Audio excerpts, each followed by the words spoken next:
Oh no, I think we have a bit of an issue. I don't know if I'm streaming yet. Let's find out if I'm streaming yet. This is just not good. I thought I had things under control, but I'm not sure if I have things under control. All right, well, so yeah, I am introducing some new tech here, and consequently, some of my previous settings are totally messed up, and so I'm not really sure what's working and what isn't. But it looks like Pappy Cheney's here. Looks like Curtis Nix is here. Looks like Shockalock is here. And awesome. Shock, what the issue is. Oh, Mariana, good to see you. Mariana, good to see you. The issue was, see, I've got this new Stream Deck that I'm breaking at this point, but I got a new Stream Deck and I'm trying to use it, but I waited a little bit too late to press a button, and then it took a little bit too long for the button to do what the button needed to do. And so then I wasn't sure about how the other tech that was running was responding. And that's about as detailed as I'm going to get, because that's about as detailed as I can get. All right, Comfortably Yum. Yay, Alexa. How you doing? I'm glad that your Alexa alarm worked out. So let's see here. Corey Scott, good to see you. Terry Ann Funes, Funes? I'm not sure how to say that last name, but good to see you. Sasquatch, awesome. Glad you guys are here. Shockalock, no. Oh, wait. Oh, hey, Ted, good to see you. Super stoked that you guys are showing face. Actually, Shock, the Stream Deck, oh my goodness. I could go off for a really long time about the Stream Deck, even though I don't really know anything that I'm talking about. But I am already in love with the Stream Deck. You don't even need to be a streamer to want to have a Stream Deck. It's great. You can just push one button and suddenly you're on this very specific, internet page that you would have to type in URLs and click to the links to get to whatever. You can actually program it. Just be like, no, I want to be on the 3rd page of the 4th series of blah, blah, blah, and press a button and you're there. It's a game changer. In fact, I think I'm going to be introducing my boss to a Stream Deck because I really think she might like using it for tax preparation. Like, that's how useful this little stupid piece of tech is. And if you have watched this stream that we all hang out on every Thursday and Sunday, you might have noticed that I get a little bit irate when it comes to tech. So for me to actually be kind of excited about some new tech being introduced to my life is a big deal, because something as simple as earphones, I'm still working on getting those to work right. Something as simple as earphones don't work right for me, but this Stream Deck thing, like, seriously, I was able to figure out how to do things and stuff, and now the buttons, they work, and the buttons are all customizable. Like, whenever I want to go to something else and then come back to my face, there's a picture of my face that I've got, so I just punch my face and then my face shows up on the screen. So yeah, all right then. So let's go back and say hello now that I've talked about Stream Deck. And no, this stream is not sponsored by Elgato Stream Deck, even though I've got Elgato, all the Elgatos. But the Stream Deck, dude, you guys, seriously, it's a fun piece of tech. I really, really, really like it. Yeah, so let's see here. eMusic, good to see you. Wild Willie, excellent. Awesome to see you guys. Terry Gilmore, sweet. Glad you were able to swing on in. I'm hoping you got your beach trip taken care of today, because I think you do beaches on Thursday, Terry. Anne-Marie Silva, aloha. So happy to see you here. Cindy Krause, awesome. Good to see you in the hale. Comfortably Yum, yes, hello. The Durf boards are upside down. Yeah, the Durf boards are upside down. I'll explain to you guys why in just a minute. Let's see here. Michael Anthony Smith, super stoked that you're able to make it here today. I know that sometimes your timing doesn't work out and the like, but it looks like today we are able to meet here at Chatter with Statter. I knew what you meant when you said Durf boards there, Comfortably Yum, but I liked Durf boards better than surfboards, so I just ran with it. Darn auto carrot. Let's see. Okay, so for those of you who might have missed the reasoning behind why my surfboards are upside down, because they are, and I know they are, it's not a mistake. And I apologize if it drives you nuts. One of my friends on a Zoom meeting the other day was just like, your background is driving me crazy. But once I explained to her why, she was a little bit more understanding. Basically, this surfboard right above my head is white. And right above the surfboard in the picture where I am is also really white. And so if I have this turned over, there's a whole bunch of white in behind me, which screws up how the camera interprets the lighting, and it messes with my face. And so, in order for my face not to be messed up and blown out and super pale, I needed to take that white bit of the background out of view, basically. So now it's upside down where the more saturated colors are, and oddly enough, the lighting and the camera's interpretation of the lighting is better because of it. So I apologize if it drives you nuts, but there's a method to the madness here on Chatter with Statter.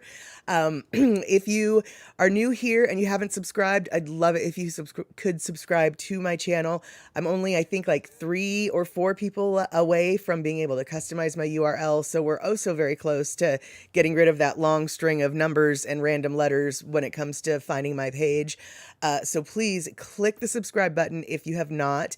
And if you want to click the like button, I'd love it. If you want to click the dislike button, that's okay too. Engagement is what matters. So let me know what you think, even if you think I stink.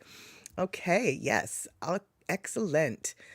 So what are we talking about here? Looks like someone's talking about Wisconsin. Oh, right. Broken Soul, Corey Scott. I know that, but we're new to the real names on that. So thank you for reminding me, Corey. Broken Soul. Everybody, Corey, Broken Soul from Twitch.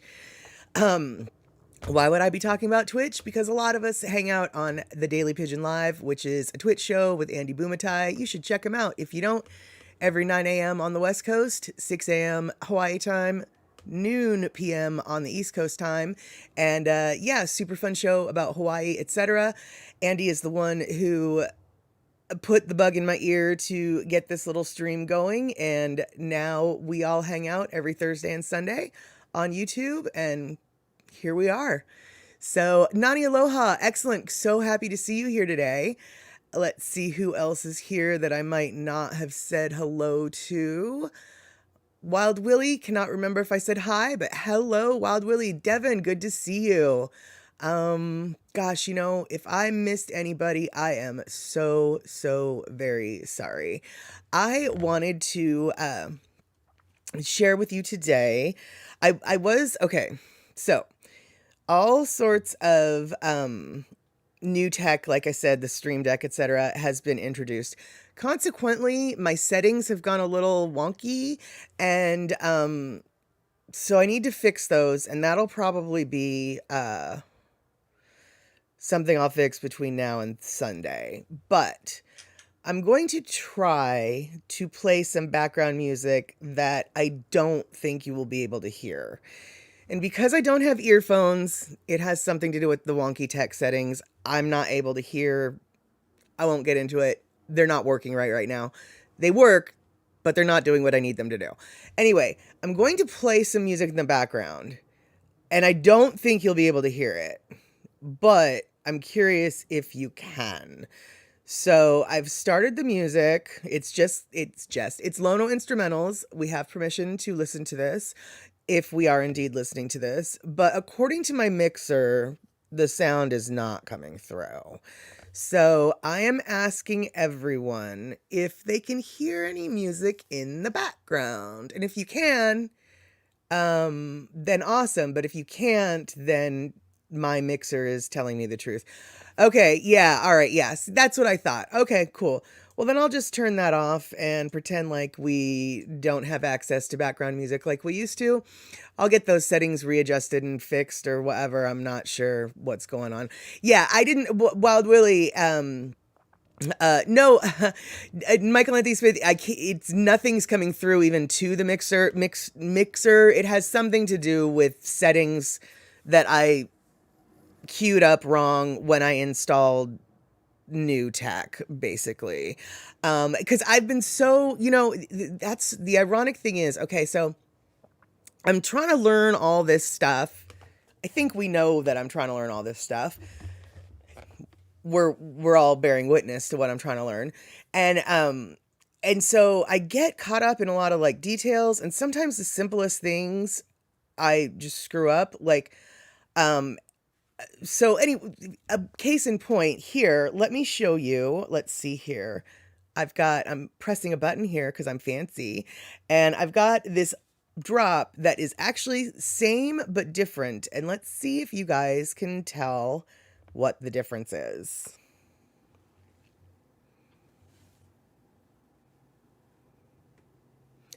My name is Dusty, and I hang out with Mad Statter. You should check her out on Chatter with Statter. Meanwhile, I'ma hang out here and catch my daily pigeons live. Oh, oops, I was late with a button. But if you remember that original drop, there was some heavy breathing at the beginning, and that was me because I didn't know how to strip audio from video, but I figured out how to strip audio from video. And the funniest thing is it really couldn't have been easier. I was looking in like deep dive menus and commands and controls and settings because now that I'm doing all this tech, that's where my brain is. But as it turns out, when it comes to the video editing software, which is comes with the computer, so it's really simple and made for dummies. When the software is made for dummies, they don't always make you go through the settings and the drop downs and the whatevers. Sometimes if you pay attention, yeah, sometimes if you pay attention, you'll notice on your video that you're editing, there's this thing called a volume bar, and if you just like click on it and mute it, it strips the sound. So that couldn't have been easier. But either way, super stoked that I figured out how to do it. So I redid the drop to get rid of the heavy breathing. And now that I know that I can get rid of the audio super easy with literally the click of a click, I won't have to worry about swearing like I sometimes swear when I make videos. Yeah. Yeah. Let's see here. Corey Scott, improper output port. No. What I think it is I told the computer to pay attention to the wrong thing. Like oh yeah, I guess improper output port. Yeah, that's probably the technical term to what I'm trying to say. Yeah, I'll look into it. I had a feeling, I didn't realize, I knew the issue was at hand because my headphones were having this issue. I didn't realize that the issue was so deep until I tried to, we'll get into that later. Speaking of, we'll get into that later, I got an email about my dishwasher. And for those of you who might be new to this stream and who are like, why the hell is she talking about her dishwasher? That's basically the thing that started this whole stream, was my dishwasher repair or lack thereof. I had a rat who decided to chew on a hose. Hose needs to be replaced. Got an email from Sears today. You heard that right. I got an email from Sears today, and they're letting me know that my product, or my product, I guess, my part is on back order. So I guess the rats have been busy in all the portable dishwashers. And so who knows when I'll be able to get that part to get the dishwasher repair done. I thought I was supposed to get it this week, but Sears emailed me and told me no. So, and they don't know when they'll get me the part. So there you go. Yeah. Oh, Curtis, you have a black kitty too. Excellent. I love my black kitties. And Aware, thank you so much for being patient with my learning. And I'm glad that you guys are open to hearing about my silliness and my learning. Yes, and where the soapy saga continues. Cool, Michael Anthony Smith. We'll see you in a minute. Yeah, so Wild Willie, who you calling a hose? I'm calling that black rubber thing a hose. Yos. All right. So, let's see here. Aware. No, it's not a countertop portable dishwasher. It is a rolly, aroundy, full size type dishwasher. But you have to pull the hose you have to pull the hose and attach it to the sink. And when I pulled the hose out, the hose literally just boom came springing out of the unit. So it was kind of handy because there was no leak or anything. That rat got down to business and did it quick. So I didn't actually spill any water. Of all the ways for me to discover that the hose had been chewed through, I discovered it the best way before I tried to put water through the hose. That's what I'm trying to say.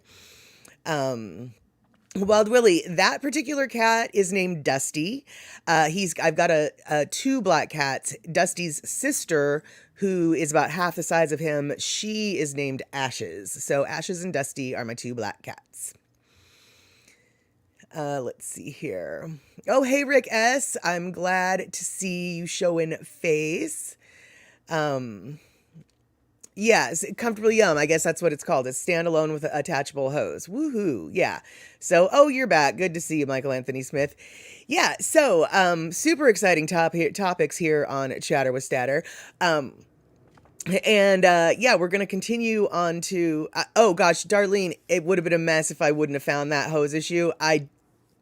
I cannot tell you how thankful I am. I am not thankful that the rat ate the hose, but given the circumstances, I am so thankful that the knowledge came to me about this situation in the way it did. Yeah, I don't even want to think about, I guess I would have noticed because I would have turned, I don't even know because I run the dishwasher when I go to bed, so I don't really know. I think it would have sounded different, like I would have heard the water hitting the floor, but yeah, what could have happened is kind of a nightmare, so we're glad it happened the way it did. Yeah. Yeah, and where it's on the floor, but not a built-in. Yeah, the house that I bought didn't have a dishwasher to begin with, and then one day I realized I'm a grown-up, and I own this house. I could get a dishwasher. In fact, I could put the dishwasher where the refrigerator is and move the refrigerator all the way across the dining room, which really it's not, and then double the size of my kitchen. So I did that. And it was awesome.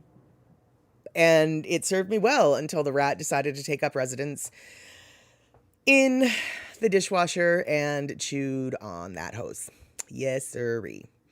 So, Cynthia, have I considered a different hose and improvise? That was the original plan for the repair. But unfortunately, it wasn't a case of the piece of hose used to be within arm's reach, but I cleaned up my desk the other day and now I can't get it. The piece of hose it's not just a case of the rat didn't just eat through the hose, that's not what happened. That is one of the things that happened. The rat ate through the hose, but then continued to eat down the hose for 2.5 feet, almost the entire length of the hose. And so there's not enough hose ends to secure. The whole plan at first was just to sort of jimmy rig a solution, but the problem was it became clear that original plan was not going to work. So yeah, no. The make and model, I don't know. It's a I don't know, Anne, I don't remember. I don't have those notes in front of me. It's just a GE, I don't know.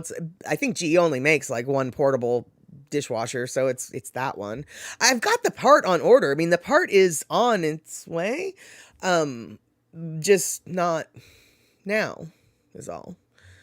And I've even seen a YouTube video with my exact make and model of the dishwasher for how to fix it, which is awesome. And fixing it is going to be super easy, but taking it apart so I can fix it, that's going to be the hardest part of it, I think. But I'm actually, I really do think I can do this once I get the part. So, Wild Willie, did I kill the rat? Yes, I did kill the rat. That is the good news. The bad news is I think I have,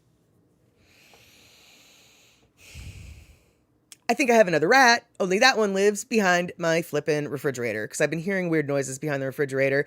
And the other night, I actually got a candy bar, a Snickers. I think we discussed this. Snickers has been the successful bait. I I bought a Snickers and I went to go get the rat trap and I cannot find the rat trap. So it's like the rat, I think, got wise and was just like, we're just going to hide this. I have no idea where the rat trap is. So now I have to go buy another rat trap. And yes, I ate the Snickers bar. But yeah, so I'm going to have to go buy another rat trap and buy another Snickers bar. How about? Yeah.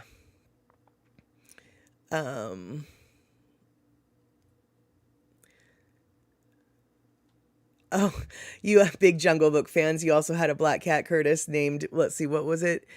Bagheera. The kids were big Jungle Book fans. You still have Mowgli. I don't know. I don't know those names. I don't have kids. I'm so silly. I don't remember the Jungle Book.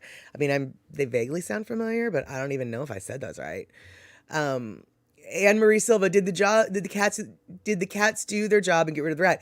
No, the cats are kind of the problem because I have a cat door and they like to bring in rats because the rats are toys and then they like to play with them and then the rats run away and hide and then can't get back out, so they take up residence and then I have to deal with them myself. That being said, just last night Ashes came in with a huge toy, but it was already dead. And so I praised her like nobody's business because it's just like, look, I don't mind you guys getting the rats. I just don't want them moved into my house. That's all. Yeah, so let's see here. What, are you guys talking about my dishwasher? Yeah, my dishwasher's full-sized.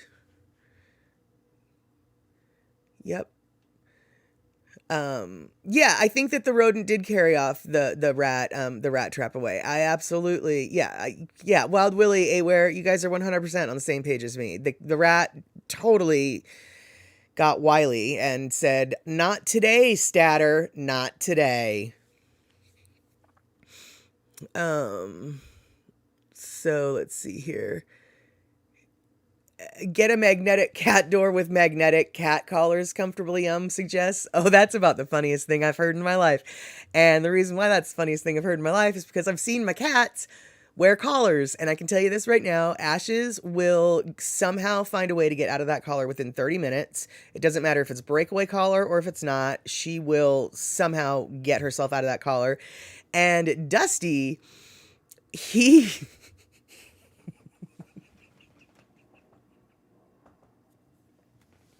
Dusty, he won't figure out, he's a little, Dusty's a special boy. When Dusty gets a collar put on him, he only walks backwards. Like I think he's trying to back out of the collar. So he just walks backwards. So, yeah, I don't force him. I don't force either of them to wear collars.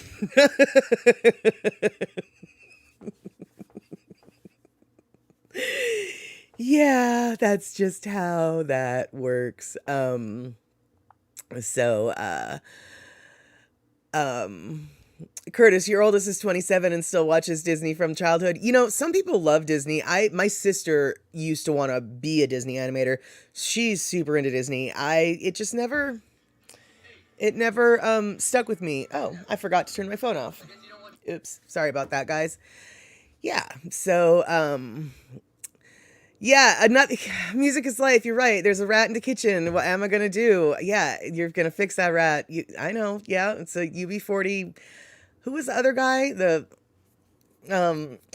other guy that was with UB40 with that song.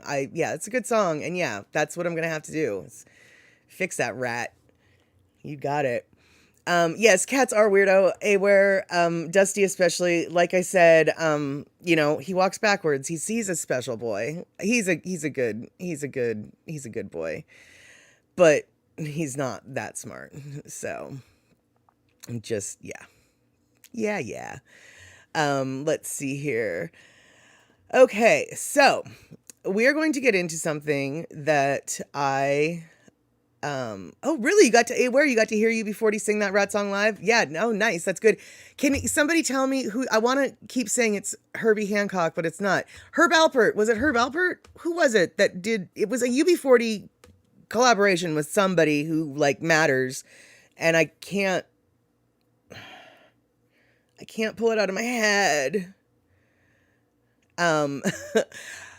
Music's like, where's Waldo? Where's Miles? I don't know. I haven't seen Miles on the chat today. I think Miles might still be on the road to Hana. I don't know how long that trip takes. I know that Medium 7-Up, Miles had to leave the Daily Pigeon kind of early to catch that bus.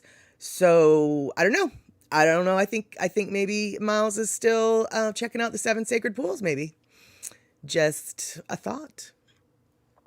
So, can we see a video of my cat walking backwards? Says, ask Nani Aloha. No, I don't have that, but I actually, now see, if anyone's gonna get me to torture my cat by putting a collar on him, that's exactly what I would do for the footage. So we'll see if I can do that. I might have a cat collar laying around somewhere.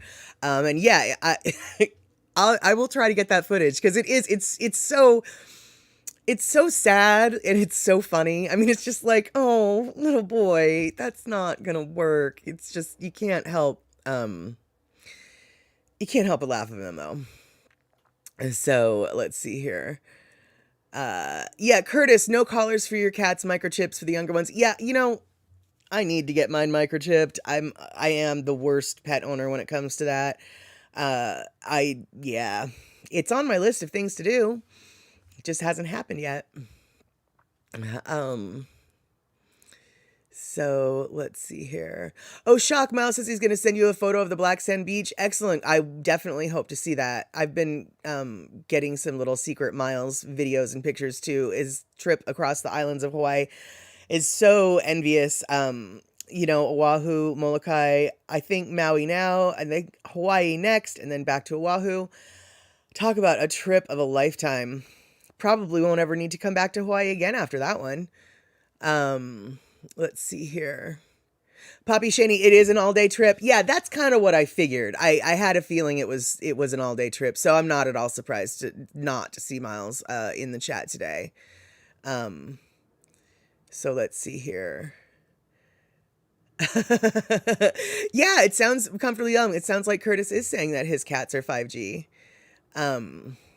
So let's see here. Michael Anthony Smith, you feel close to him? Are you talking about my special Dusty boy? Oh, yep. Oh, wow. Yeah, no. 54 bridges to Hanatown, and that cello might not make yeah. I hope he didn't bring his cello to Hanatown. That would be a big, that'd be a big person on the, it's like the equivalent of another seat he'd have to pay for. Let's see here. Microchipping actually isn't that expensive, Aware. They do it, I don't think I think it's like $50 or something like that. It's not that bad. Let's see here. I know, Anne-Marie Silva, the trip that Miles is on is like the trip of a lifetime. It makes any upcoming trip seem boring. I mean, I would love to go to Hawaii, but even if I got to go to the islands, let's just pretend everybody's well and there's nothing traveling through the air that might make us sick. I think the best I could hope for is like one island, he's hitting 4. It's just crazy. Yeah, so yeah, okay, yeah, Poppy Shaney, okay, yeah, $75. That's kind of what I had in my mind at my vet for the cats as well. So, oh, Wild Willie, your break is only a half hour. All right, well, we'll see you when you can show face again. Thank you so much for spending your break with us. I'm so glad that you were able to swing through. I know this is a weird time for people who have to work. Oh, hey, Brian, good to see you. Just eating and listening. So you're staying K for a bit. Awesome.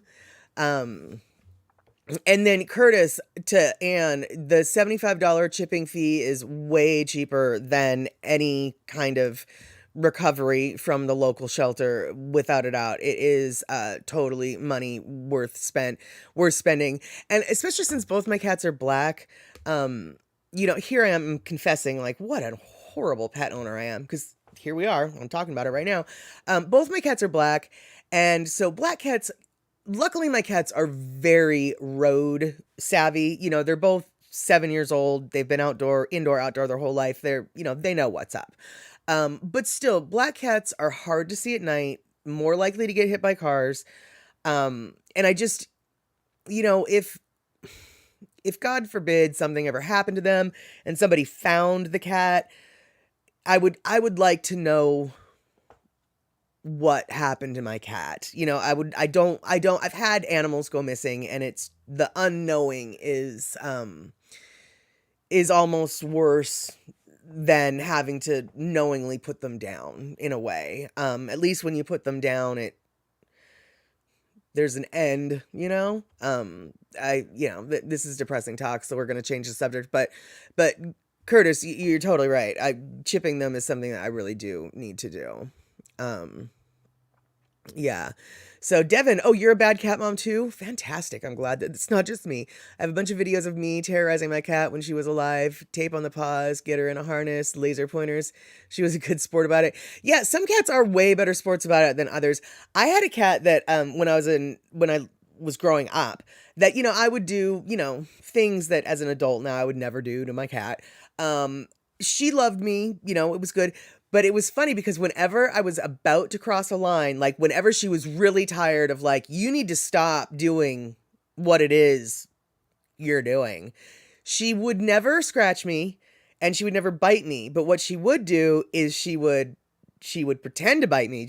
She'd put her teeth around my finger and just sort of look at me like I could go a lot harder than it's like, I already, she basically a little warning. She wouldn't put any pressure. She'd never break any skin, nothing. But, she would just let me know I'm thinking about it. And so at that point I would always stop. Yeah. Mm-hmm. Yeah. I hope that the cello's vaxxed too, Lono. That's definitely, a concern that we've all had, because cellos, they're notorious super spreaders. Mm-hmm. Yeah, Lily probably did come microchipped by the rescue. And so, yeah, that's usually most rescues that I've worked with or known about. They always microchip their dogs or their animals that they rehome. I was going to say give away, but they don't give them away. As you said, you had an adoption fee. They don't give them away. Mm-hmm. Yeah, Curtis, missing is the worst. It's just the unknowing, it's just, yeah. So, so let's see here.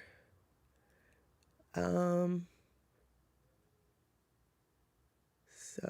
wait, what? All right, I'm missing some private conversations, but that's okay. These are private conversations.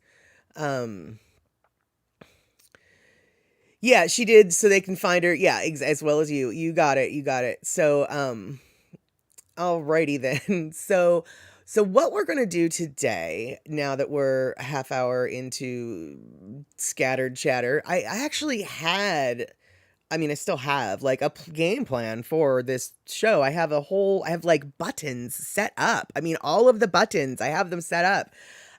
So I wanted to show you guys, let's see here. Yeah, you guys are still talking about little adopting animals. Yeah, adopting animals is always the best money you can spend. So,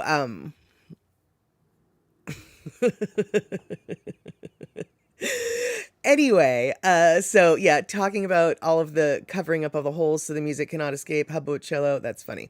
Yeah, so perfect. Thank you, Darlene, for bringing me back to the forefront. I'm going to show you, okay, wait, first I need to figure out what I'm going to show you. Oh, there it is. Okay, so I took this video the other day, and I guess I'll start off with another video that I meant to show you guys. Okay, let's start all over again. A few days ago, the last stream, I had a video I was going to show you guys, but I didn't show it to you because we were just talking and chatting and chatting and chatting.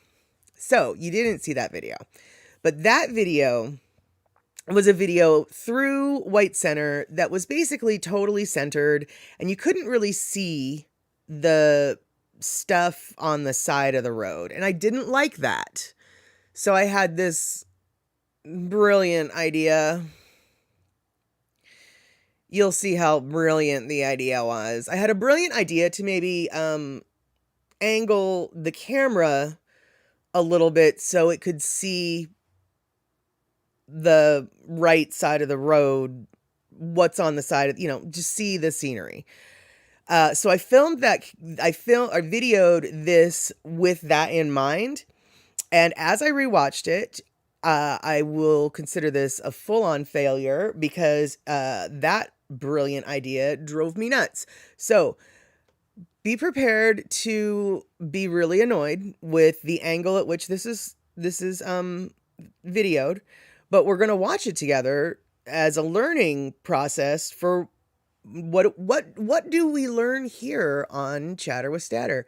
Oftentimes we learn what not to do. And so I'm going to chalk this up to what not to do, which is angling your camera to one particular side. And if Andy Boomatai is watching right now, I just want to specifically apologize to you because I have no doubt in my mind that this camera angle is driving you nuts right now. If it's driving you nuts the way it drove me nuts when I was watching it, it's driving you nuts. Yeah. So let's see here. It looks like we're still talking about...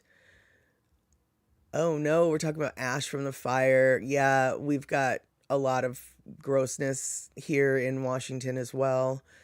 Luckily, the offshore breezes in the Puget Sound area are keeping the smoke from accumulating, but up north in like Bellingham, ash is falling from the sky, and my friends are having a really hard time breathing as well. So, yep.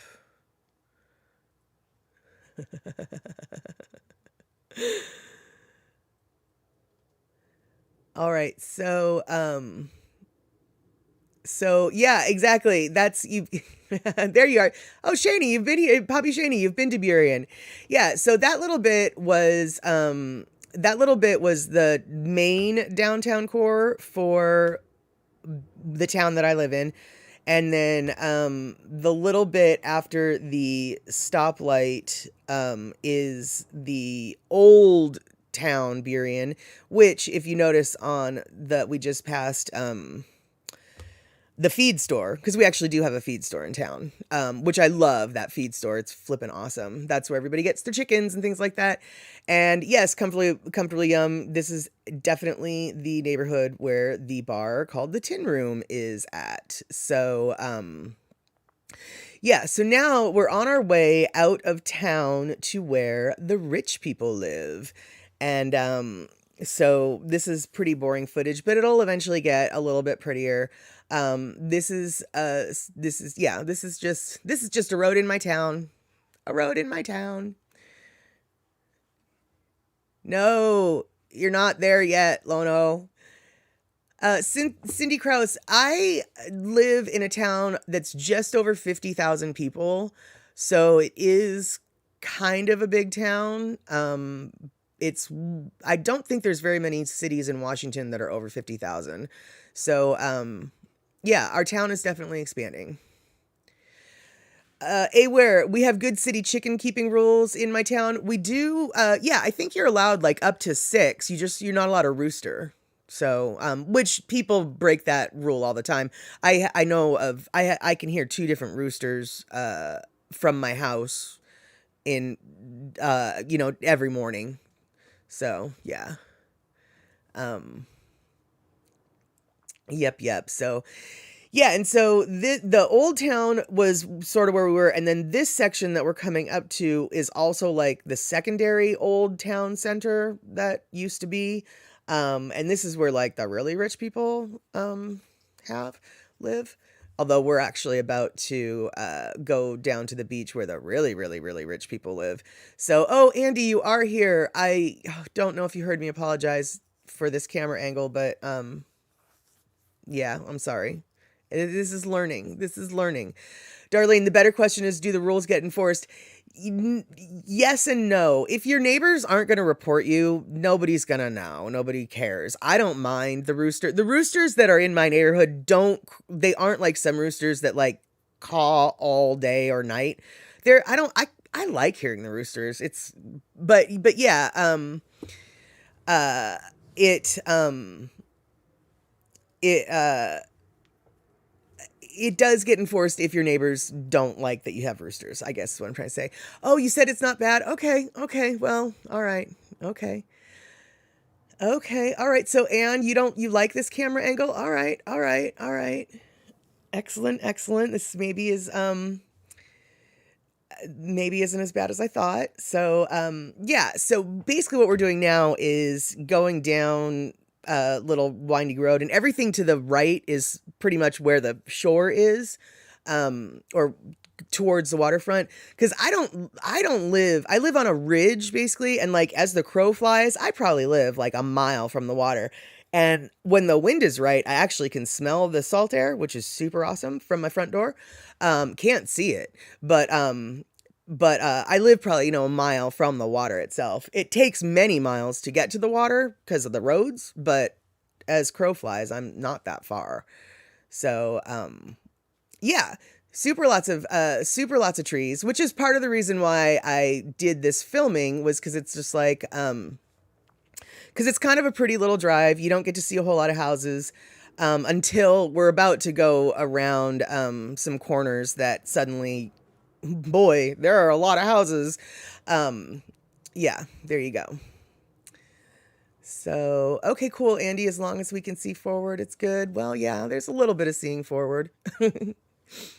Oh, Curtis, you have a rooster in your neighborhood? And it reminds you of Kauai and growing up? Yeah, exactly. Oh yeah, e-music. Thank you. I love my names of my kitties too. And yeah, if everyone wants to share their cats' names, we can always talk about cats on Chatter with Statter. Trust me, cat talk is always welcome. Yeah, this is kind of a pretty roadway, and to tell you the truth, though, this is just the beginning. The end of this video is going to end at a beach that is illegal for me to go to, and I went to it anyway because I figured, like, at 11 a.m. on a cloudy Tuesday morning, I probably wouldn't get hassled too much. And I didn't get hassled too much. In fact, everybody that was on the beach, I made sure to talk with them and act really casual, even though I wasn't supposed to be there at all.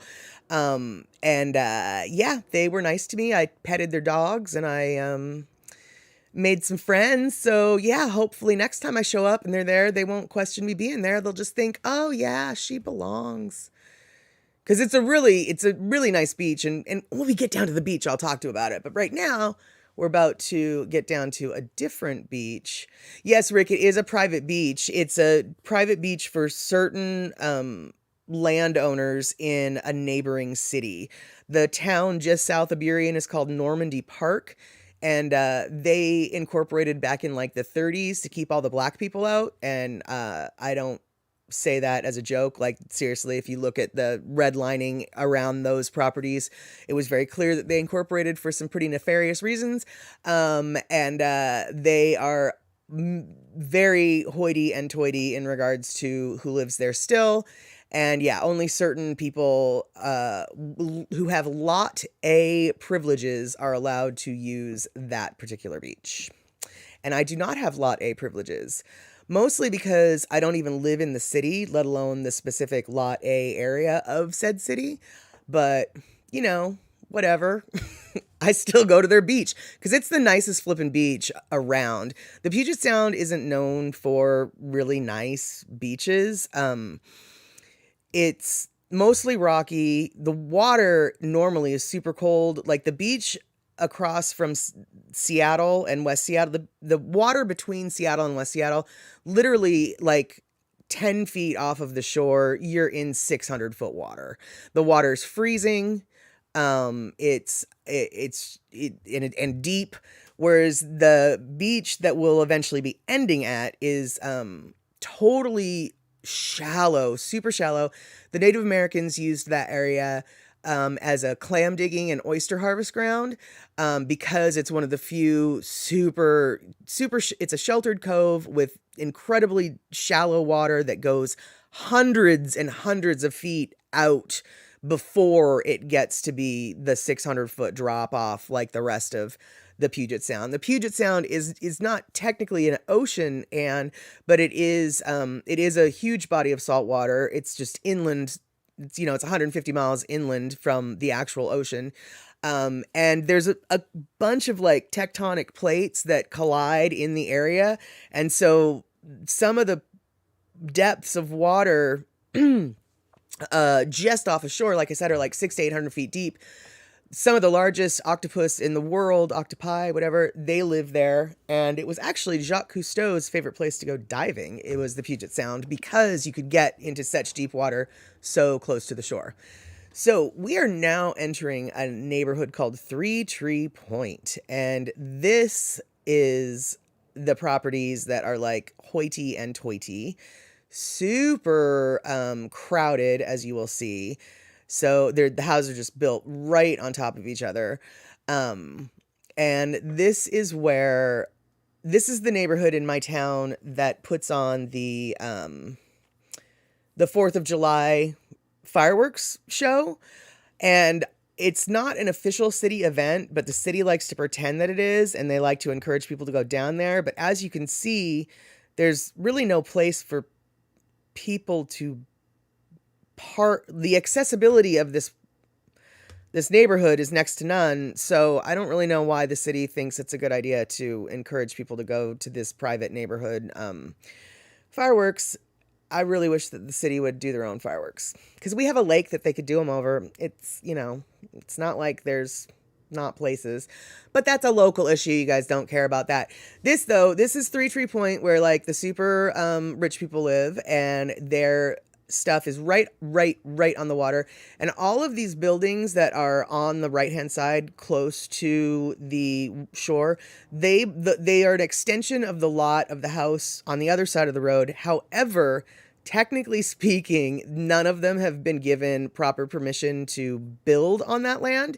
So in theory, the city could come in and make them take away all of those garages.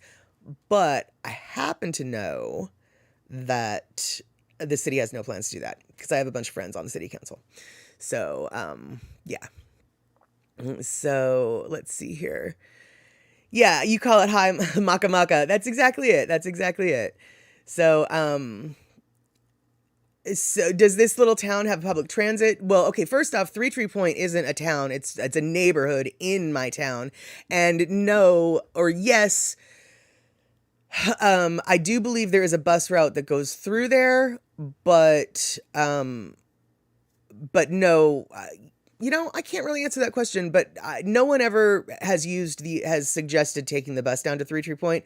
And now that I think about it, I don't even know if a bus route does go down there, because everybody has cars, as you can see, and they're super rich. So they're not ones to advocate for bus routes near their homes, because poor people use buses.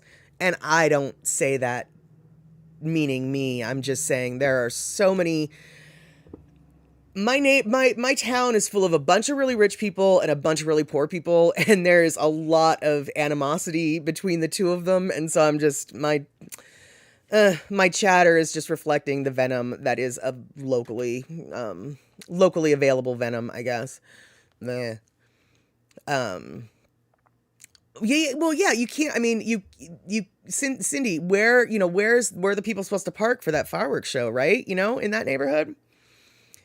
Yeah, so I know, Rick, exactly. Way to ruin a nice looking shoreline. Exactly. And I'll tell you, the first time I stumbled upon that neighborhood, I had never, I was like, where does this road go? And so I followed it down, and there weren't nearly as many outbuildings as there are now. And it really was really a nice to have that view of the beach. It was really lovely. And now it seems like all of the homeowners are building outbuildings, and it's just, It's ruining the view of the drive. And I guess maybe they don't want people to drive, but through the view, for the view, but whatever. So, yeah, Terry, exactly. On July 4th, hordes of Tacoma peeps would drive into Steilacoom to watch your fireworks over the water, effectively trapping you in your homes. Absolutely, yeah. There's only so many ways into Steilacoom and so many ways out. The league that I mostly worked with for roller derby had all of their home bouts in Steilacoom, and so yeah, there's like one road in, one road out. And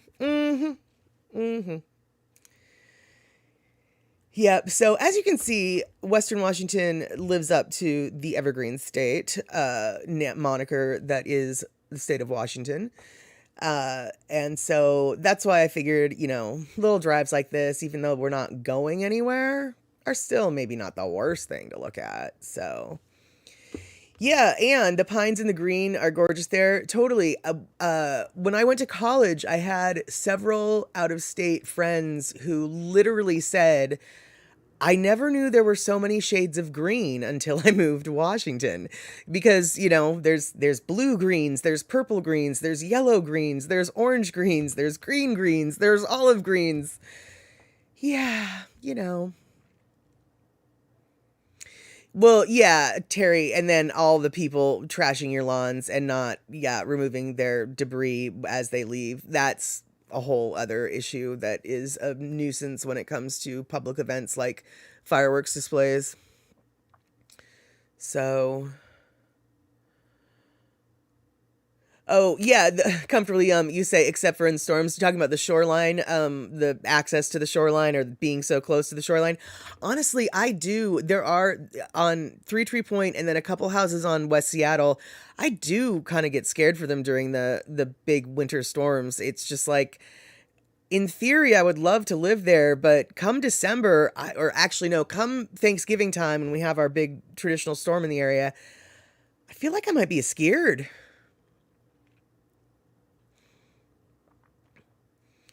Oh, good. Thank you, Darlene, for being patient. Yeah, it gives us an idea of what our area looks like. So it's a good ride. Fantastic. So let's see. Have I turned down?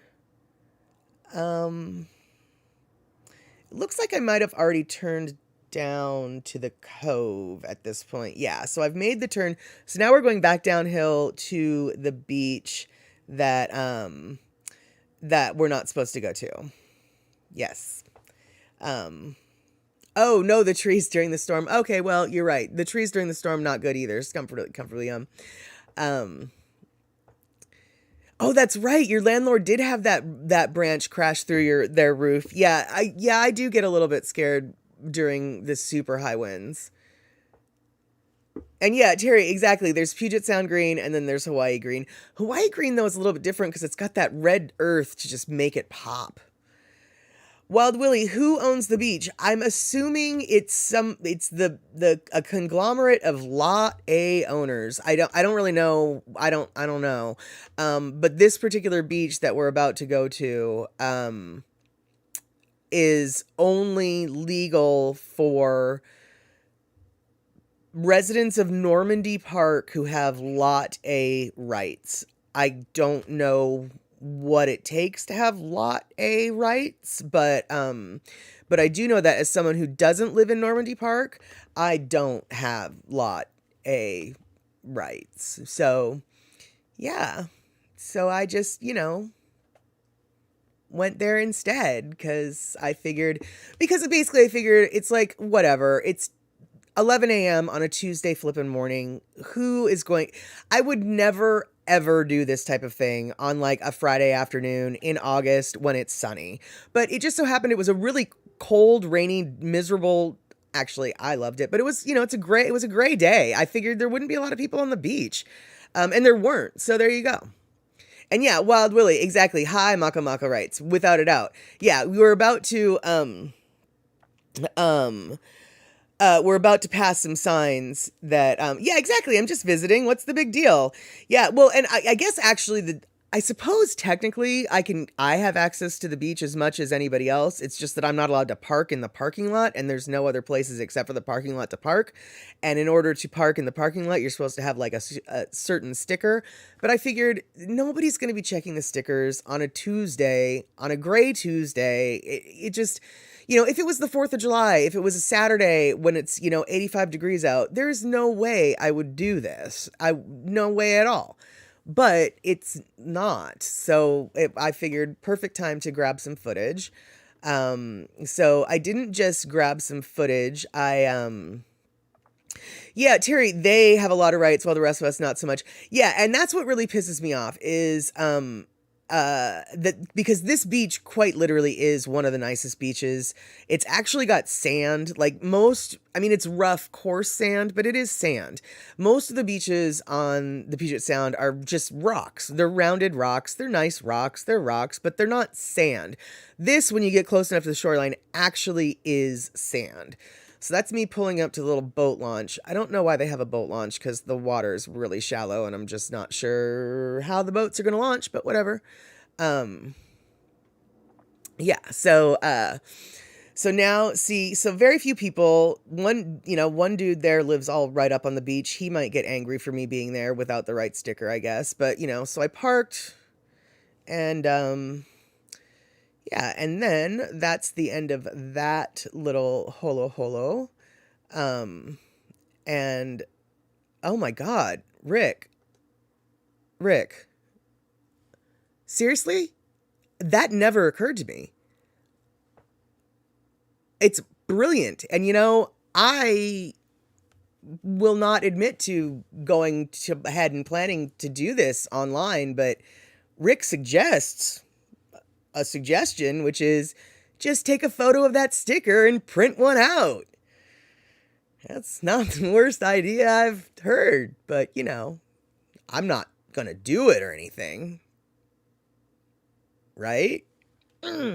Yeah. So, yeah, no, that wouldn't work here. Too much Hawaiian rights, all beach matters. It's so funny you should say that. There's huge issues with the Native American population and beach rights access. And honestly, I would not be surprised if this particular set of beach ends up getting battled over once again, because, as I said earlier in the stream, this area is really shallow. It's a cove unlike any other cove I've ever seen in the Puget Sound. It's really shallow for hundreds of feet out. Prime clam and oyster beds. How the natives, the local tribes haven't somehow finagled at least temporary, on this every other day type thing for 12 hours we're allowed to go harvest here. I still haven't figured out, because I know that there are other beaches that they have those rights. So let's see here. Yeah, by law, yeah, it's access to the beach is the issue. Exactly. Darlene, don't let him corrupt me. Well, I'm pretty easily, Darlene, I really wouldn't, had I thought of that myself, I wouldn't have had, it doesn't take much to sway me, shall I say. Yes. Wow, you registered your motorcycle like that for a few years. Oh, Rick. Oh, I'm liking you a little bit more every day. Let's see here. Yeah, so I turned. Yes, I did turn. So, all right. So I was at this beach, and I just thought I would let you know that not only did I break the law being there, I stalked something. I stalked a bird. That's a great blue heron, and I am pressing buttons on my Elgato Stream Deck to show you this, which is basically the only reason why I'm showing you this picture, is so I have an excuse to use my Elgato Stream Deck buttons. And so I'm going to press another button, and that's what the bird looks like when I was further away, and that's sort of basically what the beach looks like. And then I've got, let's see here, I've got something else I want to show you with a button, but let me find it first. Oh yeah, I think this is it. Yeah, okay, here's the pan of the beach. And the panning is really crappy because it's super jerky. I kind of sort of managed to keep the horizon sort of not angled. That's debatable. We won't really talk about that too much. But I'll call that good enough. But the problem that I have for this particular panning is I don't think it's too fast. That's something Andy's going to have to judge. I need, see, this is a case of needing a tripod. I need a tripod so so the jerking motions won't be so jerky because I feel like there's a lot of jerking going on. And I didn't realize that I was doing the jerking when I did it, but upon watching the repeat, I did realize that there was jerking. So that's the, ooh, whoops, hold on. That's the button for my face. Yeah, so that was the panning that I did for the beach. Kind of a fail, but that's how it looked. And you couldn't see it, but at the end, that other direction of the beach with the house, there was actually a juvenile great blue heron, but it's a lot darker, and the juvenile great blue herons don't have like the shaggy light gray feathers the way the way that one does. It doesn't have those. It was just like slate gray, sort of solid gray. And I tried to take a bunch of pictures of him, but he totally camouflaged you couldn't see it at all. So I got pictures, but they were useless pictures. So yeah, there we go. Yeah. So it's not that halting, you say, comfortably yum. Okay, well, that's good. That's good. Unlike Andy's stream on this chat, we encourage Sata to press the button. Yeah, well, careful what you say, Terry, because I have a feeling one day we might be with what we were with Andy, which like, oh no, don't press that button. Yeah. Music is life. Looks like Bonfire Beach. Yeah, my best guess is, unless you have the right sticker for your car, you probably don't want to light a fire to attract attention to yourself. But it was a nice little beach walk, and like I said, I got to meet 3 different dogs and 2 different people, and I stalked that bird. I stalked the bird all the way down the beach. I have a bunch of pictures of the heron, but they're not very. Some of them are kind of blurry, so you guys just got to see a couple of them. And Darlene, oh, you didn't think the video was choppy? Okay, well that's good. That gives me hope. Then I just felt like there was some times when the camera just jerked. But cool. And Cindy, you say it was not too fast, no drama needed. Yeah, that's good.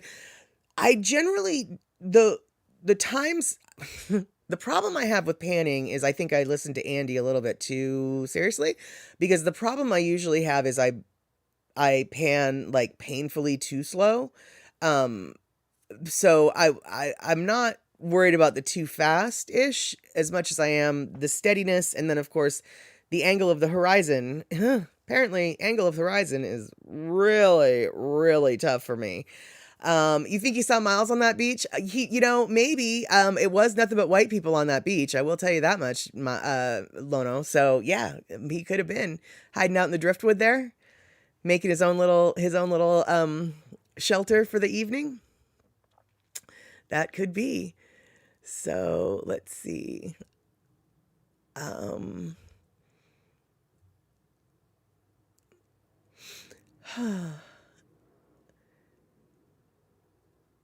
Yeah, Curtis, thank you for that. Thank you for that. Those encouraging words. Camera work does take a lot of practice, and that's why they always do so many takes. Yeah, blame the camera guy, right, instead of the people on the other end. Well, could be, but you are right, and I always say this. But Andy makes everything look so easy. He's got so many years worth of experience, and here I am, not even attempting to recreate anything that Andy does, but just trying to like get competent enough to have something other than just my face on the screen every once in a while, and just getting the simplest of simples is a little more. Getting the simplest of simples is not always so simple.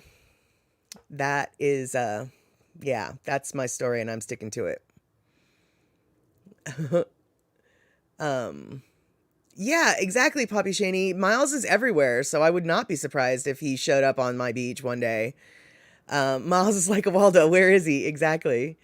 Um, yeah, Terry, you're right. That beach is way too cold for Miles to show his howly feet. Yes. Um, and where I could get a little gimbal for my camera to smooth panning and walking. That is kind of my plan. I'm still not quite sure what a gimbal is, but I mean, I've looked it up, but I still can't quite tell like how. Anyway, I am looking into that technology though. That is one of the things that is on the to-do list. But between now and Sunday, the big thing on the to-do list is to figure out how to get my settings set up right so my earphones flip and work, and so we can listen to some background music, because suddenly we can't listen to background music anymore. So yeah, there we go. Um, where Miles is our Waldo. Where in the world is Wilcox? Yes, that's actually really good. That's a really good title.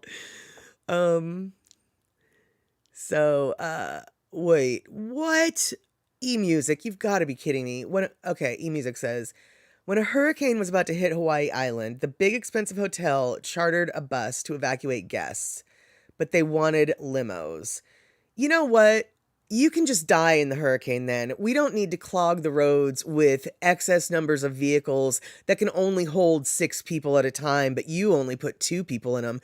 Get on the bus or get on the bus, or here's a life jacket and hope for the best when the hurricane comes in. You have got to be kidding me. Wow, that is that is putting me in a little bit of a mood. Okay, Shock, you bring up a good point. If Miles lives through Boston winters, that beach is probably not too cold. That is a good point. I think it was only like 65 degrees that day. So it really, and it was barely raining. So I'll bet you he could have handled it. Curtis, panning is like a tai chi move. Practice, practice, practice makes it smooth and even. Yeah, well, and I think actually, I think if I had, a tripod, or even not even a tripod, a singular pot, just the stick that you can do the thing, I think that would probably be helpful. But yeah, I'm gonna keep trying, and unfortunately, we're all gonna see the results of my attempts at trying, and the attempts might be good, or they'll be chalked up to learning attempts. And yeah, that's what this is all about. Learning attempts. Mm-hmm. Yep. Okay, good. Yeah, that's right, Poppy Cheney. I'll go get him. Yeah, don't get me started though. Seriously, that really pisses me off about the limos. Um, yeah. Let's see here. Monopod. Right. Of course it's called a monopod. Words mean things and stuff. Thanks, Shock. I totally could not pull that out of my head, but that's exactly what that is. Mm-hmm. Which is not at all like a monkey pod. No, no, it is not. Let's see here. Yeah, exactly. Music is life. You can get in the bus or have a great view of the storm. That's exactly how I feel about that. That's just stupid. That pisses me off. I mean, it really pisses me off. Um, so yeah, back on. Yeah. So since we're talking about pissing things off here, let's show you another fail. This fail, you've kind of already seen this fail. It was the same fail in a different, or same place, same fail, different take of the same fail. So this is my attempt at panning from the south to the north of Seattle. And, it's kind of painfully slow, but we can deal with that. And it's not altogether smooth, but we can deal with that. However, the ocean is still running downhill. See, once again, ocean running downhill. Not quite as bad as the last one, but still, it bugs me when I watch it. So yeah, that, you guys, do you think you saw that before? You didn't. You saw a different one that was almost like that, but it was taken from the same location, which is why you probably thought you saw that before. Um, So, yeah, Seattle can totally be sunny. Absolutely. Seattle 100% can be sunny. In fact, September is one of our sunniest months, or July, August, and September are some of our sunniest times. Um, but, but, uh, when it's not sunny, it also is covered with clouds, and I've known people who've lived in places like Colorado, like Denver. Denver's got like 350 sunny days out of the year. And when someone from Denver moves to a place like Seattle, where Seattle has like 350 cloudy days out of the year, that happy person from Denver wants to kill themselves. The absolute lack of light in Seattle because of the cloud cover does something to you. Now, if you're from here, it does do something to you. It's normal, it's fine, it's beautiful, it's wonderful, it's lovely, and it's the sun that makes like the locals kind of grumpy and feel bad. But yeah, for people who are not used to, for people who aren't used to muted light, I don't recommend the Seattle area because we do have beautiful days. They're very beautiful, but they're not. They're few and far between, for sure. Yeah. So, oh, what are you guys talking about? What song is that? Don't need to be coy, Roy. Oh, I know that that's a whatchamacallit song. Um, isn't that a Simon and Garfunkel song? And what song is that? Oh, Paul Simon. Oh, okay, okay. 50 Ways, right. Okay. Thank you, Shock. Thank you. Yeah, vitamin D, exactly. Everybody who lives in the Puget Sound area really should take vitamin D. Yeah. Yep, yep. So, Comfortably Yum, you're suggesting I get a pan from the Hamilton Viewpoint. I don't know where the Hamilton Viewpoint is, or maybe I do and I just don't know it's called the Hamilton Viewpoint. So, let me know where that is and I'll totally go do that cuz I'm looking for places to go do stuff and things. Yeah. So, okay, yeah, Terry, and we wonder why there are so many serial murderers in that area. Seasonal adjustment disorder, apparently. Yeah, well, something to be said for that, without a doubt. Um, okay, I don't know why you guys are quoting 50 Ways to Leave Your Lover, but I'm gonna one day recheck that chat to figure out where the heck this conversation came from, because I missed the root of it, but I'm loving that it's happening. Um, Yeah, Cindy, with the smoke around where you're at, it could be construed as fog, except the colors are weird and your throat gets sore. Isn't that strange? Like the yellow, the orange, sometimes even a green tint to the light when it's smoky. It is otherworldly when those fires are nearby, or at least the smoke has, invaded your area. I got a picture earlier today from a friend who's over in Eastern Washington in Spokane. And yeah, she's on a back porch and about 20 miles away in the distance, huge wildfire. You can see it. It's not just the smoke. You can see the flames in the picture she sent me.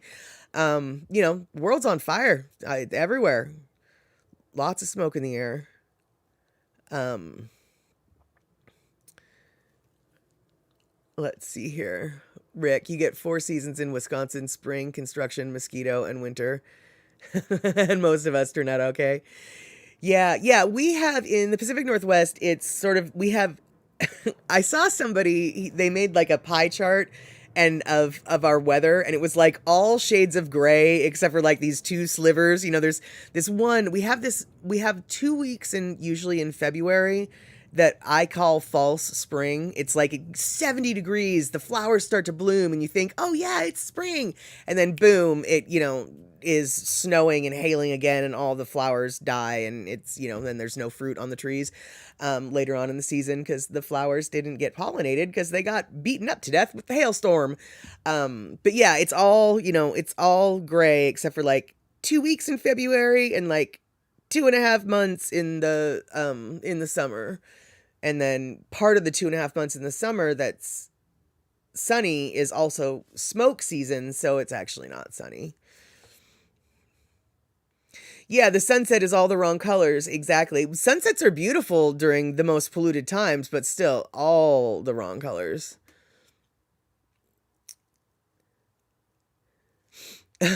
Michael Anthony Smith, 65 is like Sunset Beach to Miles, thanks to the Boston Winners, I'm assuming. Yeah, you might be onto something. Oh, no, Miles started the 50 Ways. Okay, he's a cello fellow. That's right. Okay. Um, Oh, Terry Gilmore, am I old enough? Asks if I am old enough to remember Mount St. Helens blowing her top and the ashfall. Yes and no. Where I lived in the Puget Sound area in Bremerton, in that house that I showed in my masterpiece a couple weeks ago, um, we did not get any ash because the ash fell east. Spokane got a whole bunch. So I was super bummed because I was 6 and I didn't really realize how dumb I was super bummed. I wanted the ash to fall. I thought it'd be so neat. My parents were like, no, we do not want the ash to fall. And so there was no ash in my area. But I totally remember the day. Not only do I remember the day, I mean, I remember the day we were shopping in the Tacoma Mall. And I remember the outfit that I bought that day. I mean, like that. Yeah. Do I remember that day is seared into my memory big time. And if you're wondering, I was 6 years old and the outfit that I got that day at the Tacoma Mall was a pair of powder blue shorts with pink piping, the kind that they had in the 70s, with the shorts that had like the white on the white trim. Well, mine wasn't white, it was pink. And it was a pink and white checkered tank top that I got to go with it. That was the outfit that I got on May 18th, 1980. Yes, sirree. All right, so let's see here. Oh, yeah, I will figure out. Okay, so, all right, so music and light, Lono's lying. He's just lying about something, and I don't know what yet, but I'll find out. I'll catch him in that lie when I reread the chat. So, let's see here. Yeah, that stubborn guy who refused to leave. I can't remember his name, but yeah, it was like Crystal Lake or whatever he lived. I think his name was Harry. I want to say Truman, but that's not it. I think it was Harry though. Yeah, he's a legend, dude. Oh, I don't even know what you guys are even talking about anymore. So let's see here. See Honda Kof, old Wisconsin friend. Okay, wait. Cough, cough at Terry. My old Wisconsin friend told me Wisconsin is the primary source for serial killers. Don't quote me. Well, no, that's interesting. I wonder what the statistics are with that. I'm gonna write this down because I feel like I wanna revisit this. Serial killers. Where from most?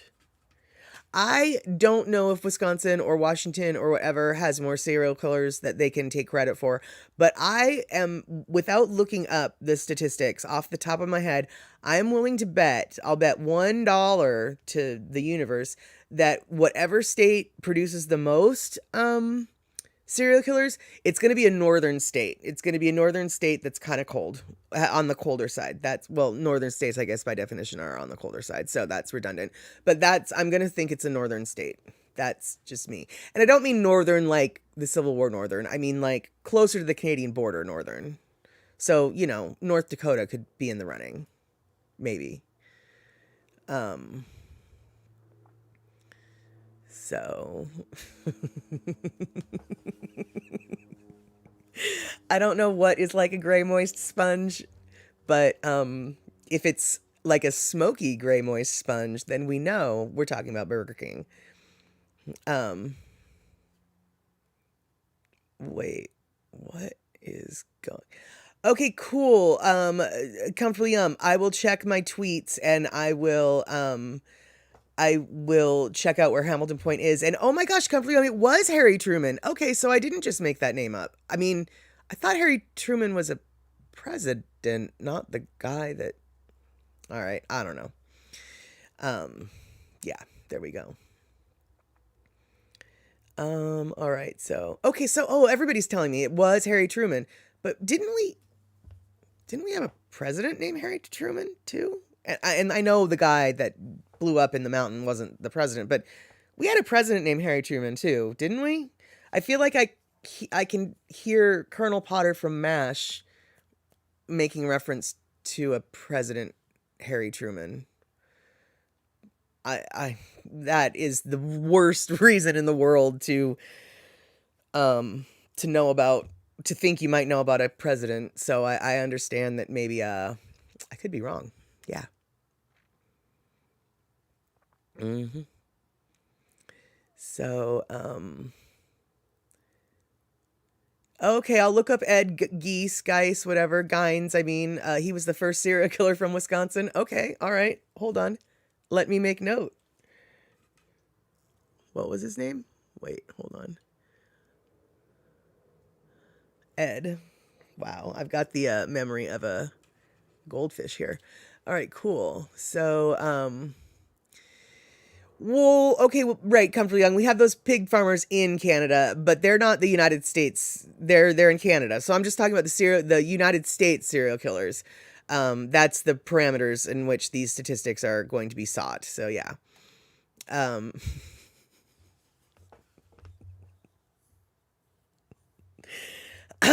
yeah, Lono, good advice. Never mount St. Helens. She's sacred. hmm Yeah, Anne Marie Anne Marie Silva, you got it. Pig farms equals no evidence. That is 100% true. I know that from my dad's words of wisdom. He grew up on a farm, and he told me as a child, yeah, the most dangerous job on the farm is feeding the pigs, because if you fall in that slop bin, they will eat you alive. And yeah, turns out pig farmers know that. Yeah. So, let's see here. Okay, we did have a president named Truman. All right, so I'm not just making that up. All right, good, good, good, good. Okay, and it was Harry Truman, so I wasn't, but he was in the other Washington. Exactly, exactly. Yeah, he was in Washington, D.C., which is District of Columbia, and I live in Washington, A.C., which is above California. So, um,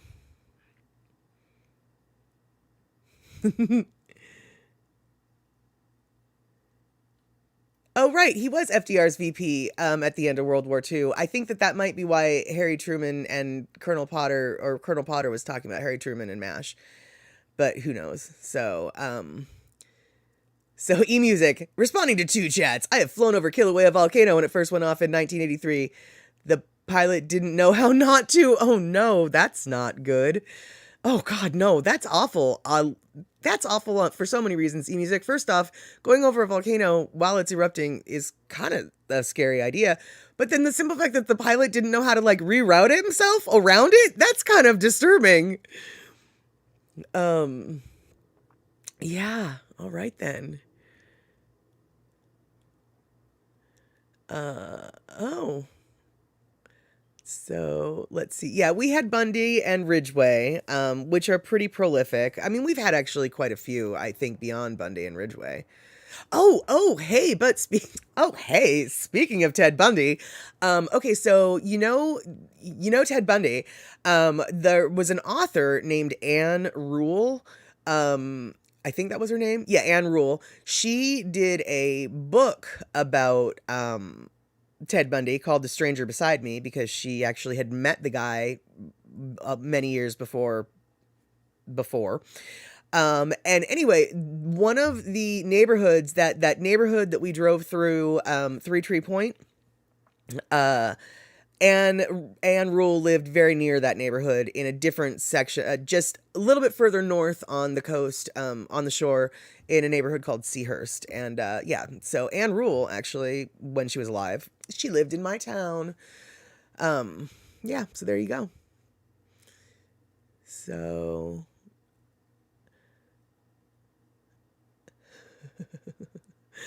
all right, so wait, we've got here, living in volcano. Oh, right. Okay. Living volcano. You had many neighbors who took vitamin D because of the rainforest keeps things darker. Yeah. I'm not actually surprised, that someplace in on the Big Island. Some places, even in the tropics, you might need the vitamin D, because cloud cover, it doesn't matter, it doesn't matter where you are. If you've got a lot of cloud cover, if you've got a lot of rain, you're not getting a lot of sunlight. And then that coupled with the rainforest, the actual forest, yeah, I'm not at all surprised to hear that that there might be people in the middle of tropical paradise that also are in need of vitamin D supplements. Oh, okay. So, Ann Ware, all right. So you are confirming Truman was the president during the Korean War, the war in MASH, which would explain why Colonel Potter was referring to President Truman. I've watched so much MASH in my life that I feel like Colonel Potter is my grandpa. Mm-hmm.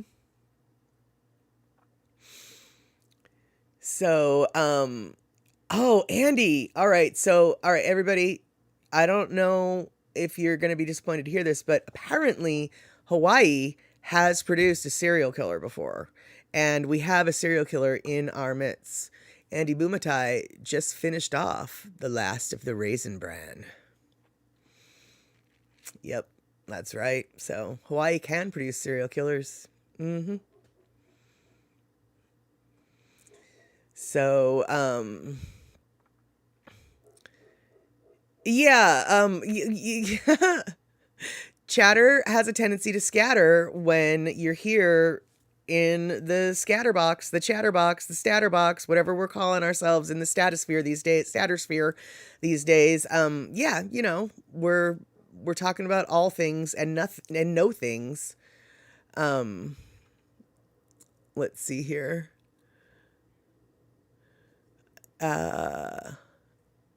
No, Terry, it was not the Green River Killer. we like I said earlier, and Comfortably Yum can fill you in on more details. But yeah, no, we've had more than just 2 serial killers come from our area. That is for sure. So yeah, see Honda, Anne Rule, very interesting writer. Yeah, I think she wrote a book about the Green River Killer as well.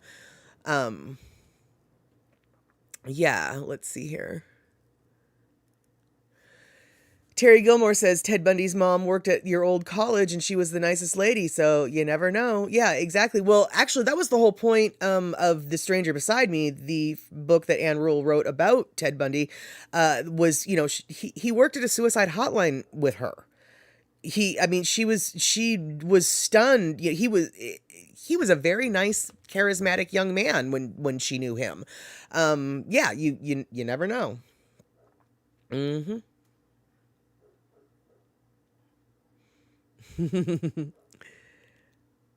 All right. So, yeah, okay, so eMusic, Mid-Wisconsin is known for its high number of killers. Exactly. So, oh, well, Lono, you should have been here on our last chat, because we talked about milk a lot. We talked about almond milk and dairy milk and all sorts of things. So you were a serial killer, but you need milk. Well, the last chat provided all the milk talk that you needed to get on with your killing spree. No, Comfortably Yum. He didn't work at Kenworth. That was Ridgway who worked at Kenworth. Bundy didn't work at Bundy didn't work at Kenworth. That was Ridgway. In fact, it was the fact that he worked at the Kenworth trucking plant that got him caught, because the reason why they were able to identify Ridgway as the Green River Killer is because there was these little balls of microscopic paint, like paintballs, anyway, and a lot of the victims that was the one odd piece of evidence that so many of the victims had in common, was these unidentifiable traces of paint. And as it turns out, it was a very specific type of paint that was used for big rigs, the long haul truckers. And Kenworth makes big rigs, and Gary Ridgway was responsible, I think, for painting them off the track or off the assembly line. And it was the paint, the Kenworth, the specific chemical makeup of the paint that Gary Ridgway was found having, and the victims were found having, that was actually how they connected him. from my understanding. So yes, Kenworth definitely a part of the serial killer scene up here in the Pacific Northwest, but not for Bundy. Because Andy, you were asking about random trivia that doesn't matter. There you go. That's mine. Random trivia that doesn't matter. Mm-hmm. So, so yeah, exactly. Comfortably Yum. You knew someone worked at one of them at the Kenworth. Exactly. Yeah. Every time I pass that Kenworth plant, I actually think of him. Because that Kenworth plant isn't very far from my house at all. Yeah. So, Darlene, you're not a big cereal eater. You prefer eggs, omelets, pancakes, or other breakfast, yummy breakfast or lunches. I don't eat cereal for breakfast, but I try not to have cereal in the house, because if I did have cereal in the house, I would eat it for lunch and dinner and snacks and everything. I have a protein shake for breakfast, but every other meal, if I could, I would probably eat cereal, which is why I don't have it in the house, because I would literally live on it. It's just so easy. You just pour it in the bowl and then you eat it. Sometimes dry, sometimes with milk. Because I'm lazy. So, well, I don't need names of serial killers. I'm just comfortably Yum. I'm just curious about the raw numbers, the stats of the serial killers. I don't need their actions. I don't need their stories. I don't need their backstories. I'm just curious which state has the most that can lay claim, Yeah. See, Honda, the chatter does not matter with statter. That is the definition of chatter, stuff that doesn't really matter. And so that's what we're going to try to keep the conversations to. Stuff that does not matter. Yeah, exactly. So, oh, you're usually out between 1 and 4. Yeah, that's a good time for the night sky. Hey, Rick, you're here. Isn't there... Yeah, I was gonna say you've got some. Yeah, comfortably Yum. Are you reading what Rick has to? Are you picking up what Rick is laying down in regards to the night sky? Because Rick is definitely your go-to guy when it comes to all things starry and planetary. In regards to what's going on. He always seems to know when the peak of the meteor showers are happening, or when, as Rick just told us. Look at the western sky at dusk the next few days to find Mars and Mercury at conjunction just above the horizon, if you've got a clear view. Fantastic. In fact, today in the Seattle area, it was very sunny, and so dusk will be happening in about 2 hours. I might just venture outside and see what's up.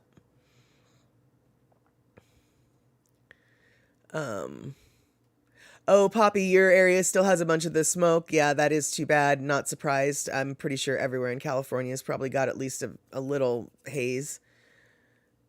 Yeah, shock. I'm lazy too. Fortunately, I had leftovers, or I'd be staring into the abyss of the fridge, wondering what's for dinner.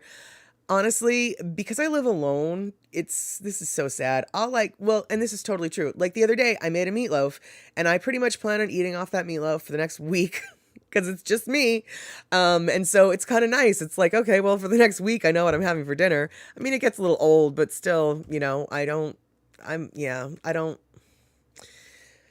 I do enjoy cooking, but not really every day. I mean, honestly, that's got to be one of the most annoying things. My mom used to talk about that. Like, oh, what are we having for dinner? She hated that question. And I never really understood why. And now as an adult, I mean, she had a whole family to feed and she had to answer that question every day. I can't even answer that question for myself 3 times a week. Yeah, no wonder that was one of her least favorite things.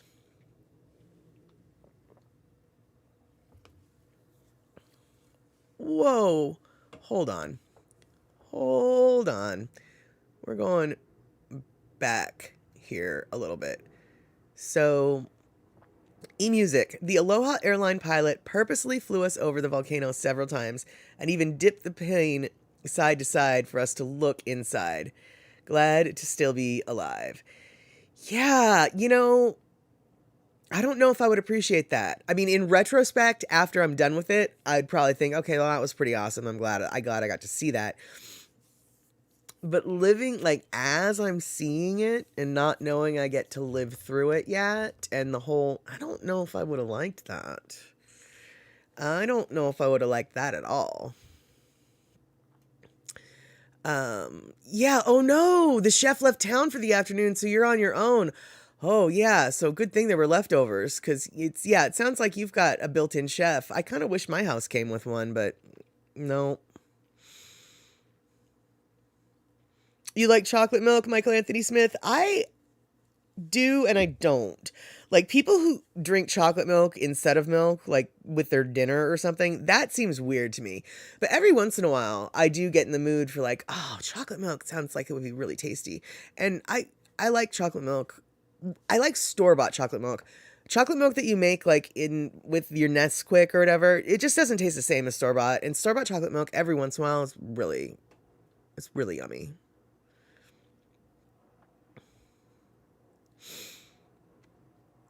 Yeah, well, Darlene, that's a good system. You'll do the cooking if someone else does the cleanup and the dishes. Unfortunately, because it's only me, I have to do all of it. So, it's just one more thing.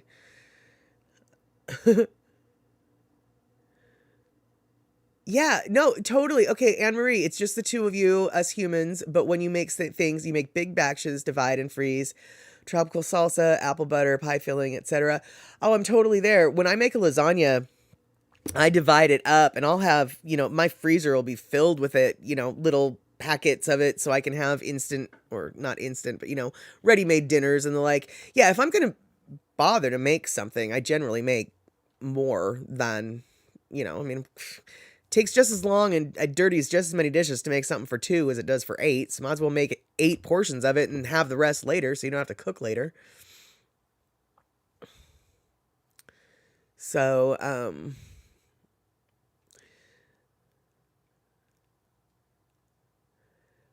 let's see here. Yeah, lots of people think milk is gross. I have mixed feelings about it.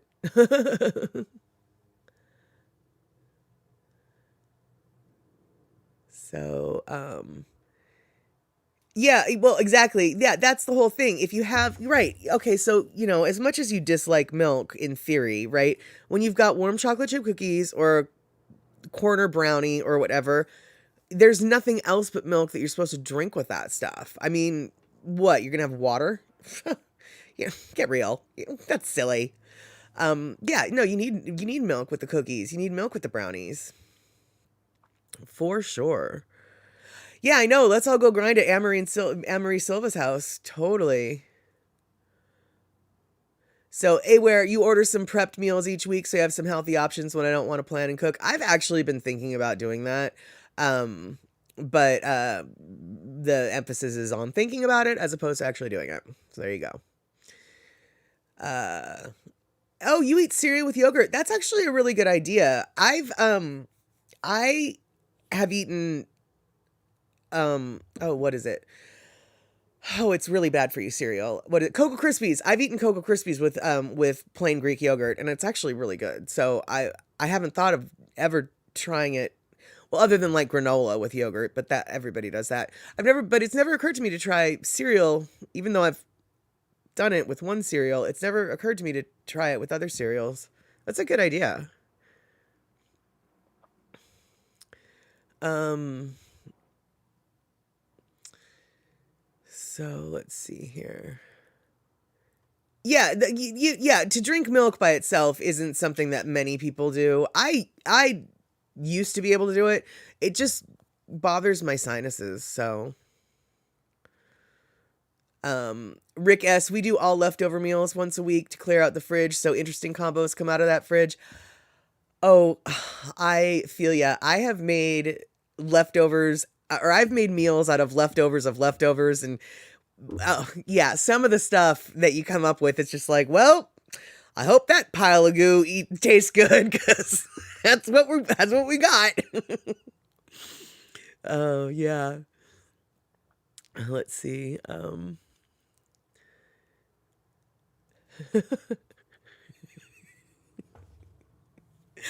I'm just gonna skip by that. Yes. All right. So, yeah, Chuck, your spouse will sometimes put muesli in yogurt. Yeah, granola, muesli, whatever. That's totally natural. And even though I've done that, and even though I've put Cocoa Krispies in yogurt, it's never occurred to me to like put cornflakes in yogurt or whatever. Oh, dude, seriously, see Honda. Rice Krispies, I don't understand how Rice Krispies aren't more of a popular ice cream topping. I don't get it. Regular Rice Krispies, Cocoa Rice Krispies, whatever flavor Rice Krispie you want.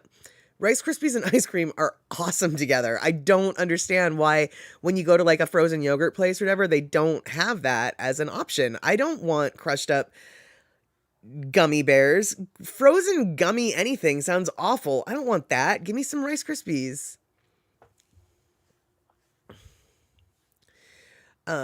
Yeah, where the cost is worth it, the healthy option for you. Otherwise, you just eat all the junk food. That's part of the reason why I don't have a microwave, is because microwave foods are generally just crappy junk food, and I don't need to be eating that. So I don't have a microwave. Oh, okay. So we've got, all right. So where in the world is Wilcox? We have an update. Shock says Miles says he's eating shave ice halfway from Hana. All right. So he's on his way back, but probably not a good enough connection on the bus to join us here on Chatter with Statter. So we'll have to take Shock's word for it. Oh, Darlene, you make your. I'm not surprised to hear that Darlene makes her own granola, to tell you the truth. And depending on the season, what kind of goodies go in it. So, what do you put in it? Like, do you like to sometimes use the cranberries, the dried blueberries? Do you like the raisins?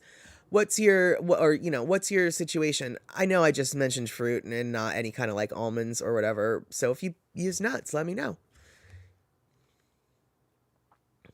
Yeah, exactly. It is a challenge of repurposed leftovers. And sometimes the challenge is really good. I have made some of it sucks too. I've made some of the best things in the world with like soups with leftovers. And it's like, wow, I can never recreate that because I'm going to have to make 5 different dishes to then create the soup to taste as good as it did. Yeah, sometimes it really is a success. Other times, not so much. Hmm. Yeah. So let's see here.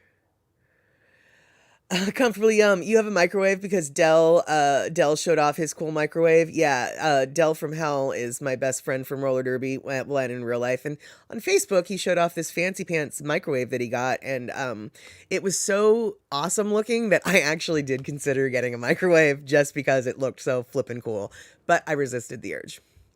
However, I can appreciate why comfortably you did go and get that microwave because it was an awesome looking microwave. Yeah.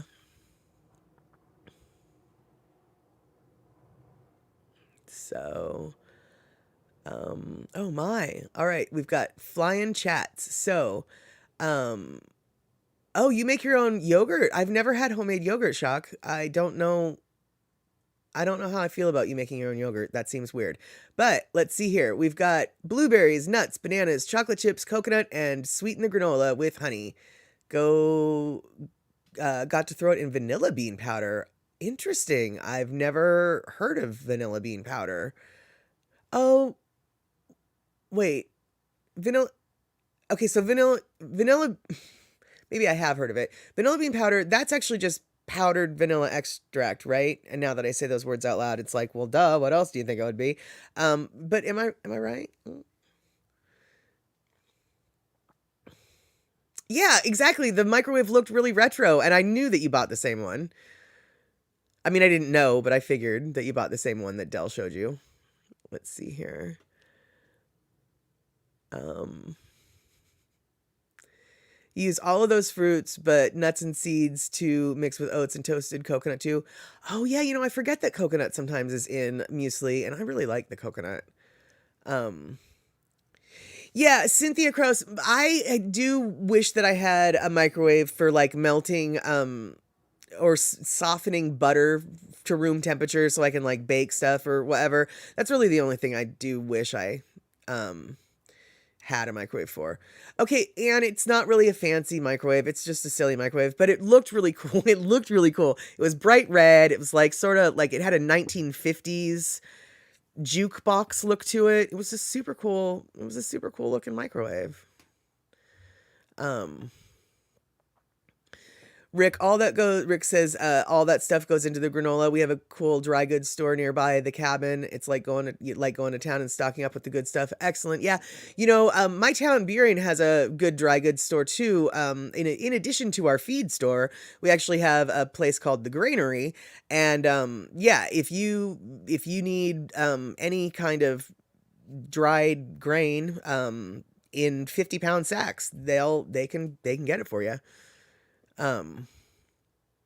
So Michael Anthony Smith, you drink almond milk? Excellent, as do I, although I prefer a coconut almond blend, as we discussed on the previous milk stream that we had the other day. Almond milk isn't that, I don't know. I don't think almond milk's that, I think in my area, almond milk is on par with regular milk. It's pretty much the same. Okay, so Anne-Marie Silva, it's just dried out vanilla bean and ground into a food processor or blender. Okay, all right, there you go. So comfortably yum. You caved because reheating rice is nice with a little moisture. I heard that one of the best ways to reheat your rice in the microwave is with an ice cube. The ice cube doesn't necessarily melt, and there was a reason for it, but the vapor and the whatever, it's apparently like a really good way to reheat your rice in the microwave. Yeah, with a cube of ice. Mm-hmm. So, all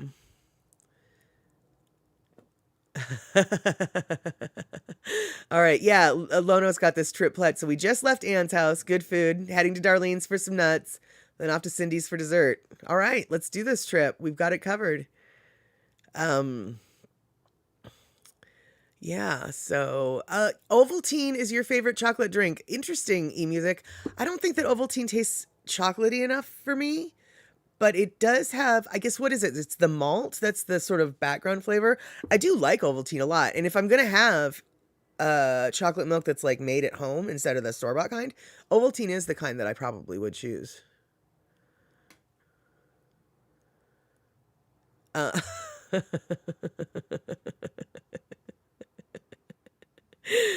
Yeah, so Darlene's got it all figured out. Yeah, so we're gonna go hit all those places for foods and desserts, and after that, we're gonna be all full.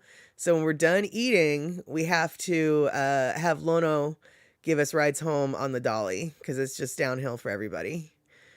That's right. Uh huh.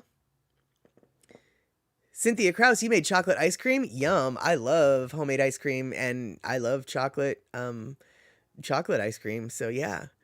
So Terry Gilmore, we discussed milk on last stream, cereal on today's. Get ready for toast talk next time. I know, we are just a bunch of wild and crazy people here talking about all these just rebellious topics like milk and toast and cereal. Hmm. Oh yeah. Oh, French toast. Well, we could talk about that all day. Gosh, I mean, you could make French toast out of all sorts of things. You could make French toast out of croissant. You could make French toast out of stale bread. Mm-hmm. Yeah, shock, isn't that right? It's been downhill since we started. Sounds like you've been here before on Chatter with Statter. Holy crumb. Chatter with Statter has gone on for almost 2 hours. I think we might need to wrap this up, you guys. I don't know how we wasted so much time on cereal and milk, but that's what we do here on Thursdays and Sundays. We talk about anything, everything, and nothing. So, that's, oh, Brother Bruce, you just got a Lono CD today? Fantastic. Good, good. I'm glad that came to the mail for you. I love hearing when people get new music from Lono. And, let's see here.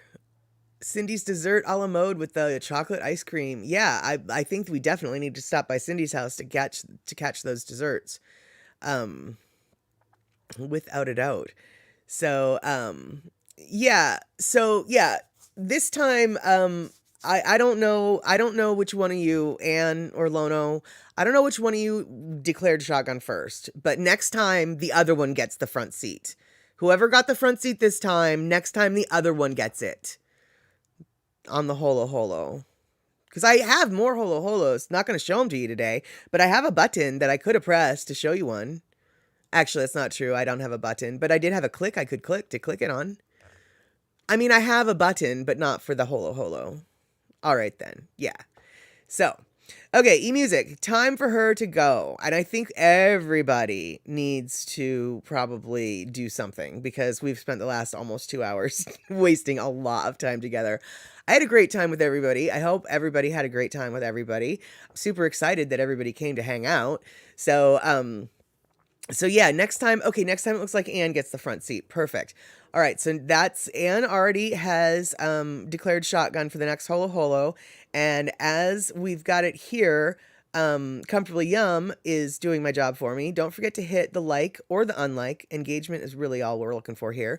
And if you haven't subscribed, be sure to subscribe because I'm this close to getting to customize my URL. Normally, I would not be hyping on the whole push the buttons and do the things, but I'm so close to getting my all the numbers and letter gobbledygook off of the URL to an actual real URL that I'm kind of excited that we might hit that goal. So if we can do that, we're stoked. Yeah, exactly. So yeah, I've got a button and I am learning how to use it. Terry, there we go. Okay. Oh, Darlene, you already subscribed. Fantastic. That makes me happy. So Music is Life. I'm so glad that you were able to swing by the chat today.